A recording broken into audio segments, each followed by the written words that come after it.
E aí, bom dia, boa tarde, boa noite a todos, meus alunos queridos. Hoje nós vamos dar início a mais um assunto sobre a nossa educação física querida e amada por todos, que é a ginástica, viu? Nessa aula nós vamos ver muita coisa bacana, muitos vídeos interessantes. E para iniciar eu já lanço logo essa pergunta: o que é a ginástica? E aí, o que é a ginástica? Um nome que nós ouvimos bastante hoje na área esportiva. Durante o decorrer dessa aula, nós vamos ver o termo que originou esse nome ginástica e como é que ele era utilizado antigamente. A ginástica basicamente é regida por movimentos, certo? Então, sempre que se fala, vamos fazer ginástica, parece até com os mais idosos quando eles falam, vamos fazer ginástica. Quando ele diz que vai fazer ginástica, aquela pessoa idosa que não sabe realmente o que está dizendo, o que é ginástica, ele quer dizer que vamos fazer exercício. Até porque era dessa maneira que era utilizado o nome ginástica antigamente, viu? Hoje nós vamos ver que ela é utilizada em vários setores da sociedade de várias maneiras. Para começar, nós vamos ver aqui o termo que originou a ginástica. Deixa eu clarear aqui.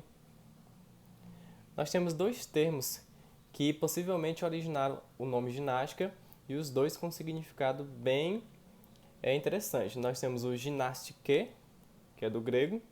Também temos o gymnasium, que também é do grego. Gymnastique diz que é a arte de fortificar o corpo e dar-lhe agilidade. Já nesse nome aí, você já vê o quanto que a ginástica está ligada ao movimento, certo?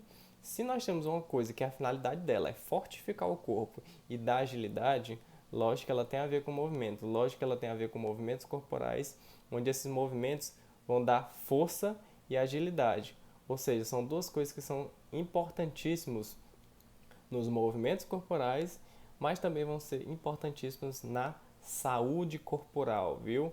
Então, a educação física, como ginástica, ela tinha e tem ainda essas duas finalidades. Ela tem hoje um caráter um pouco voltado à beleza física, beleza corporal, à parte estética, mas ela sempre tem um seu sentido voltado também à questão da saúde, não só ter um corpo bonito, um corpo esbelto, que na verdade nem é padrão de beleza, na verdade padrão de beleza melhor é aquele que você se sente bem, aquele que você se sente feliz dentro do seu corpo, desde que esse corpo esteja com relativa saúde, certo? Não adianta nada você dizer que está bem o seu corpo, mas quando você faz um exame de sangue, você vê que tem algumas taxas que estão um pouco alteradas. Então, a ginástica sempre foi utilizada e voltada o seu sentido à questão dos exercícios físicos, certo? Esse exercício físico vai ter várias finalidades: estética, saúde e a própria questão psíquica também. Quando você pratica um esporte, você está se socializando com várias pessoas e essa socialização lhe traz um bem-estar, não só físico, mas também mental. Temos o outro sentido da palavra, que também veio do grego, gymnasien, que significa treinar e, em sentido literal, exercitar-se nu. Nossa, professor, exercitar-se nu?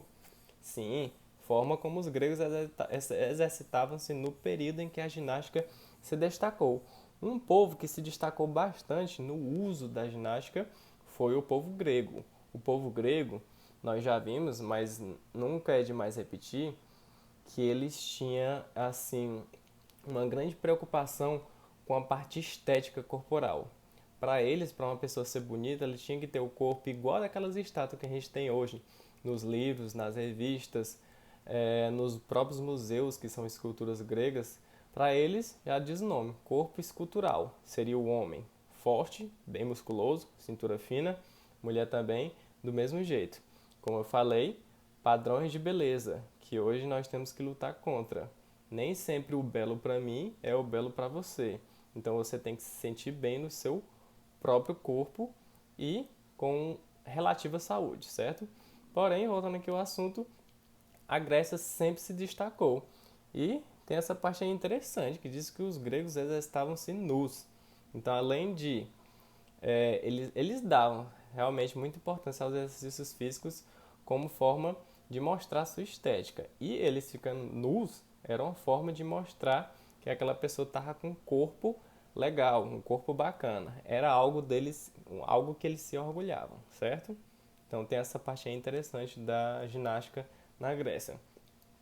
Nós dizemos aqui que a ginástica ela desenvolveu-se na Grécia Antiga a partir de exercícios físicos feitos pelos soldados, incluindo habilidades para montar e desmontar um cavalo. Então o grego, além dessa parte estética, ele deu essa finalidade à ginástica, a finalidade de exercícios físicos para os soldados. Épocas de guerra, épocas em que o império seria tão mais poderoso quando tivesse um exército forte e terras. Como é que se conseguia terras? Através das guerras. Quem é que lutava as guerras? Os soldados, certo? Então, se eu tivesse um exército com soldados fortes, logicamente eu teria um mais alto poder de conquista de territórios, certo? Continuando aqui, a ginástica ela vai cair em desuso depois do domínio romano na Grécia. No início do século XVIII, foi retomada com ênfase na Europa, com a escola alemã de movimentos lentos e ritmados e com a escola sueca, que introduziu aparelhos na prática do desporto. Então, a Grécia, em determinado momento da história, ela vai ser dominada por romanos. Os romanos, quando dominaram os gregos, eles já não tinham tanto aquela visão de que a ginástica era importante como os gregos achavam que era importante. Então, a ginástica cai em desuso, passa um bom tempo sem ser praticado exercícios ginásticos. Ela vai voltar no início do século XVIII, quando a Europa vai ser infestada de várias teorias e teorias que tratam a educação física como algo interessante, como algo salutar. Uma das teorias, na verdade não é teoria, chama-se Escola de Ginástica Alemã e a Escola de Ginástica Sueca. A Escola de Ginástica Alemã também era voltada para fins de guerra. Nós temos um professor, Friedrich Ludwig, que ele vem a ser muito importante no desenvolvimento da ginástica de escola alemã. Ele tinha um método interessante, ele treinava as pessoas na floresta, ele bolava aparelhos na própria floresta, com próprios aparelhos feitos de madeira na floresta, e tinha vários exercícios que ele fazia justamente também para fortificar, e ele também tinha muito esse pensamento de ajudar o povo a ser um povo forte, a ter um exército forte, para a partir daí a Alemanha crescer no cenário mundial.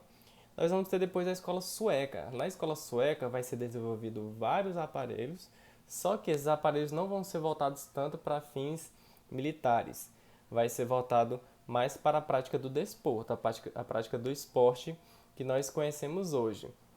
Nós vamos ter alguns professores que vão desenvolver alguns aparelhos de ginástica que são usados hoje na ginástica rítmica, na ginástica olímpica principalmente, certo?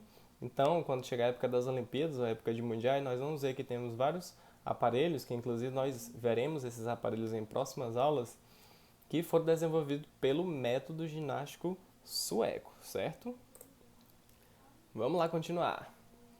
Continuando aqui, o nosso texto diz que a ginástica é uma forma de exercícios físicos que é classificada em modalidades competitivas, onde existe, lógico, competições, como nas Olimpíadas, e também as não competitivas, como as praticadas em academias. Então, a ginástica hoje, ano de 2020, nós temos dois tipos de ênfase para a ginástica. Temos a ginástica competitiva, temos a ginástica não competitiva. Competitiva é aquela ginástica que vale medalha, que vale prêmios, onde as pessoas disputam entre si para saber quem é o melhor, quem se dá melhor naquele momento. E temos a ginástica não competitiva, que não tem fins competitivos. Ela vai ter fins mais de saúde e fins também de melhorar a estética corporal, que é aquela ginástica que é praticada em academias. A ginástica muitas vezes é procurada para quem quer melhorar o corpo, emagrecer ou até mesmo fortalecer os músculos e também melhorar o aperfeiçoamento mental em forma de relaxar a mente, certo? Então a ginástica hoje, a não competitiva principalmente, ela é vista pelo público em geral como uma forma que muitos querem: emagrecer, fortificar o corpo, deixar o corpo mais bonito.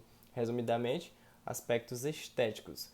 Mas hoje já não se tem mais a ginástica apenas como algo voltado ao corpo, mas também voltado à mente. Quando ele fala aí que temos o aperfeiçoamento mental, forma de relaxar a mente, certo?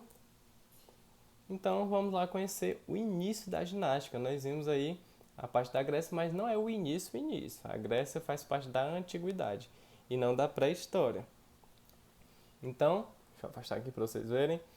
A ginástica ela é uma prática milenar. A ginástica fez parte da vida do ser humano pré-histórico enquanto atividade física, pois detinha um papel importante para a sobrevivência. É expressada principalmente na necessidade vital de atacar e defender-se. Lembro que no começo da aula eu falei que a ginástica sempre foi vista como exercitar o corpo. Exercitar o corpo para tornar belo, saudável e robusto. Com o homem pré-histórico não acontecia isso. O homem pré-histórico não via a ginástica ou movimentos físicos como forma de deixá-los bonitos. Ao contrário, eles tratavam a atividade física e qualquer movimento corporal como algo mais importante para eles, que era sobreviver. O homem primitivo, o homem na pré-história não tinha não almejava grandes coisas estéticas com a educação física. Ele buscava apenas sobreviver. Como? Ele utilizava movimentos e exercícios para poder plantar, para poder colher, para poder caçar, para poder pescar, para dançar algum tipo de ritual voltado à prática da agricultura. Então era para isso que ele fazia. Ele não fazia para se exercitar, para ficar bonito, para se olhar no espelho, para dizer que é forte, nada disso. O único intuito, o único objetivo do homem primitivo era esse mesmo, que era sobreviver. Então aí diz que a ginástica desenvolveu-se efetivamente na Grécia Antiga a partir dos exercícios que os soldados praticavam, incluindo também habilidades e acrobacias. Isso aí já é na Antiguidade, algo que a gente já falou, que na Grécia Antiga a ginástica vem ser mais desenvolvida. Inclusive, nós temos hoje nas academias um negocinho chamado halteres. Halteres são barras de ferro com pesos dos dois lados. Não aquelas barras grandes, aquela barra menorzinha que você consegue pegar com a mão. Você fica 1, 2, 3, 4. Então, o halter foi inventado na Grécia, certo? Até porque eles tiveram essa sacada, tiveram essa ideia de que se você conseguisse fabricar pesos e esse peso pudesse ser utilizado como forma de repetições, eles perceberam que os músculos ganhavam certa força, e o músculo ganhando força, ele ganha hipertrofia, que nada menos é que o aumento das células musculares que faz aquele efeito do seu músculo ficar um pouco maior, certo? Se você precisa de mais força, o nosso corpo entende que o músculo precisa ser maior e mais forte para que você consiga levantar certos pesos.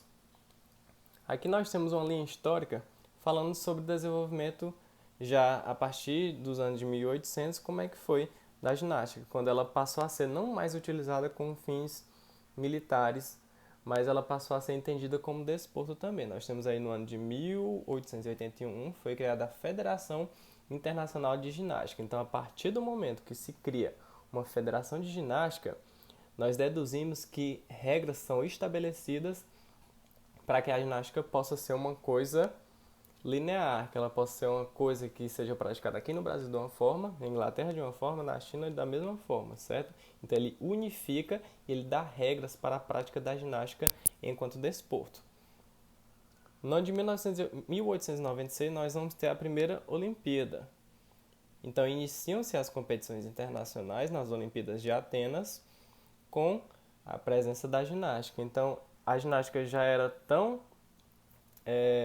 já tinha uma base tão forte como desporto, como prática esportiva, que ela participa já da Olimpíada de 1896 em Atenas. Lá no ano de 1903, acontece o primeiro torneio internacional de ginástica em Antuérpia, na Grécia, já vista também como esporte, já com vários participantes. No ano de 1928, as mulheres foram incorporadas às competições de ginástica, apontando mais belezas às mesmas. Então, até então, a ginástica era praticada apenas por homens. Somente os homens participavam das competições de ginástica. Coisa que hoje a gente vê que é um esporte que às vezes é visado mais por mulheres, mas que nós conhecendo a fundo, nós vamos ver o tanto de benefícios que traz para ambos os sexos. E no ano de 1951, a ginástica filiou-se à Confederação Brasileira de Desportos, a CBD, realizou o primeiro campeonato brasileiro de ginástica em São Paulo. Então, apenas no ano de 1951, ela chega no Brasil, já chega e já temos a primeira competição. E a partir daí, nós vimos vários nomes surgindo e vários nomes trazerem medalhas olímpicas, pan-americanas para o Brasil. Então, hoje é um esporte que já tem bases sólidas aqui no Brasil, já é bastante respeitado, já é conhecido e a tendência é crescer e crescer cada vez mais, certo? Gente, essa foi a nossa aula de hoje. Eu espero que vocês tenham gostado. Nós, na aula de hoje, vimos o início da ginástica desde a pré-história, antiguidade, até chegar aqui no Brasil, como forma de competição. Nas próximas aulas, nós vamos ver a ginástica não competitiva, com fins não de competição, não de ganhar medalha, mas com fins terapêuticos, fins de recuperação muscular, fins de evitar lesões. Nós vamos ver a ginástica não competitiva e eu espero vocês lá. Até mais, um beijo, fui!